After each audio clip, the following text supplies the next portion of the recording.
반갑습니다. 벌써 내 영혼을 위한 말씀 쓰기 예수를 쓰다 2주째를 지나고 있습니다.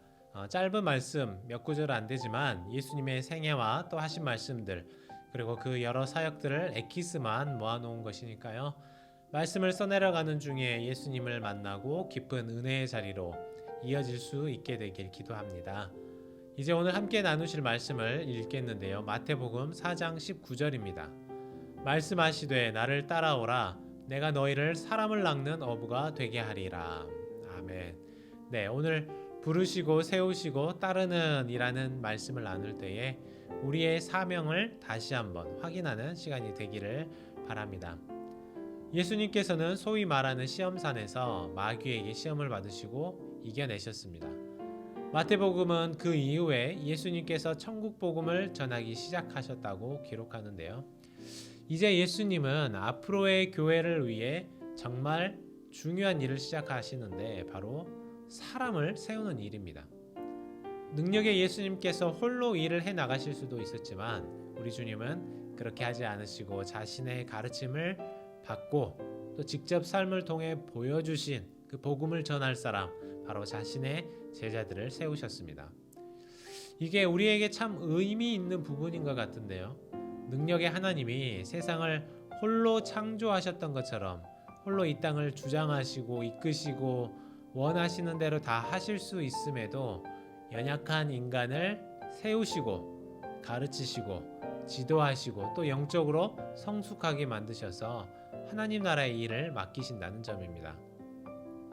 참 감격스러운 부분이 아닌가 싶은데요. 한 나라의 정부에서 앞으로 나라의 기틀을 마련하는 중요한 거대 프로젝트를 준비하는데 보잘것없고 별 볼 일 없었던 이 작은 중소기업을 찾아가서 함께 나라를 세워보자 이렇게 한다면 어떤 기분이겠습니까? 저와 여러분도 마찬가지일 것입니다. 하나님의 이 귀한 사역에 부름받은 것에 감사하면 좋겠습니다.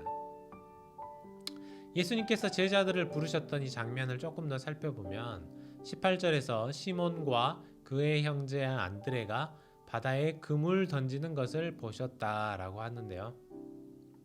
여기서 다니고 보신다는 것은 그냥 산책하고 돌아다니다가 눈에 보이는 것 그게 아니죠. 이것은 주목하고 관찰하는 것을 뜻합니다. 즉 예수님께서는 요한복음 1장에 나왔던 그 사건들에 이어서 오랫동안 제자들을 살펴보신 것 같습니다. 그들의 사는 모습을 보시고 그들의 됨됨이를 보시고 기질과 성품까지 돌아보시면서 그들을 제자로 부르신 것입니다. 사실 그렇지 않습니까? 우리는 어느 날 내가 어느 순간 벼락스타가 되는 것처럼 그런 야망을 품고 살 수 있습니다. 그러나 그것은 결코 성경적이지 않죠. 도리어 현재 내가 있는 그 자리에서 최선을 다하며 자기의 일을 감당하며 살 때에 주님은 우리의 그런 모습을 보시고 부르신다는 사실입니다. 가끔 이런 사람들이 있어요. 내가 이런 일이나 하고 있을 사람으로 보이나 하면서 자기가 하고 있는 일을 중요하게 여기지 않는 것입니다. 모세를 생각해 보십시오. 그가 성실히 양을 치고 있을 때에 부르셨습니다. 엘리사도 열심히 밭을 갈고 있을 때에 불러주셨습니다. 마태도 비록 잘못된 자리였지만 세관에 앉아 자기의 일을 열심히 하며 살아가는 그 최선의 자리에서 그들을 부르셨다는 점입니다. 우리도 여기에서 나에게 쥐어주신 자리에서 최선을 다하며 살기를 바랍니다. 그렇다면 예수님께서 이들을 부르신 이유가 무엇일까요?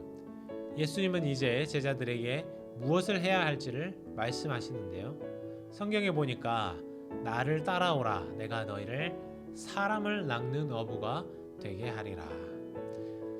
사람을 낚는 어부. 네, 예수님은 무작정 뭔가 거창한 얘기를 하시기보다는 제자들이 살아왔던 삶의 현장을 그대로 존중해 주고 계십니다. 예수님 어부였던 그들의 삶을 더욱 구체적으로 만지셨습니다. 사실 당시 갈릴리 지역을 다스리던 헤롯 안디바는 세금 착취를 하면서 어업에까지 손을 뻗쳤죠. 그래서 어부들이 열심히 고기를 낚아봐야 왕의 배를 불리는 것밖에 되지 않았습니다. 그러나 이제 예수님이 말씀하시는 거예요. 이제 더 이상 세상의 배를 불리게 해주는 어부가 되지 말고 하나님 나라로 생명을 인도하는 사람을 낚는 어부가 되라고 하십니다. 우리의 삶의 자리를 생각해 보시죠. 우리는 세상의 배를 불려주는 자들입니까? 아니면 하나님 나라로 생명을 채우는 일을 하는 사람들입니까? 계속해서 예수님은 4명의 제자들을 부르실 때 보니까요, 일정한 흐름이 있었습니다. 먼저 예수님이 부르셨죠. 부르심이 있습니다. 이어서 제자들을 세우시고 이제 제자들이 어떻게 합니까? 자신의 것을 버렸어요. 버림입니다. 그리고 그들은 예수님의 부르심에 따르죠. 부르시고 버리고 따르는 것이 반복이 되고 있습니다. 제자들은 예수님의 부르심에 자신의 것을 버림으로써 반응합니다. 자기 생명줄이었어요. 직업을 바꿔야 하는 것이고 지금이야 이직이 쉽다지만 당시의 직업이라는 것은 곧 자기 삶이었지 않습니까? 자식에게 물려줘야 할 가업이기도 했습니다. 여기에서 보는 것처럼 제자도의 시작은 자기 부정에서 출발하는 것이죠. 과거의 자신을 표현하는 모든 것을 버리는 것에서 시작합니다. 결국 이들은 자신의 삶을 버리고 삶의 방식을 바꾸는 중대한 결정을 내린 것입니다. 제자들의 모습은 우리가 주의 일을 감당할 때에 온전한 헌신이 무엇인지를 보여주고 있습니다. 예수님께서 부르시는 나를 따르라는 것은 맹목적인 뒷조침이 아니죠. 삶의 방향 전환이 동반되어야만 하는 것입니다. 오늘 말씀에 등장하는 이들 4사람은 12명의 제자들 중에서도 핵심 그룹이었습니다. 이 4명 중에 특별히 시몬, 베드로와 야고보, 그리고 요한, 이 3사람은 예수님께서 아주 특별한 일이 있을 때마다 동행하셨던 제자들이기도 합니다. 이 제자들이 훗날 핵심 멤버로 설 수 있었던 데에는 오늘 말씀에 나오는 것처럼 부르심에 대한 즉각적인 반응이 있었기 때문일 것입니다. 오늘 우리는 예수님이 제자들을 부르시는 사건을 살펴보며 묵상하고 말씀을 써내려갈 텐데요. 예수님은 여전히 하나님 나라를 세워가시는 일에 함께할 한 사람을 찾고 계십니다. 부르고 계십니다. 그 일에 저와 여러분이 귀하게 부름받고 또 따를 수 있도록 기도하셨으면 좋겠고요.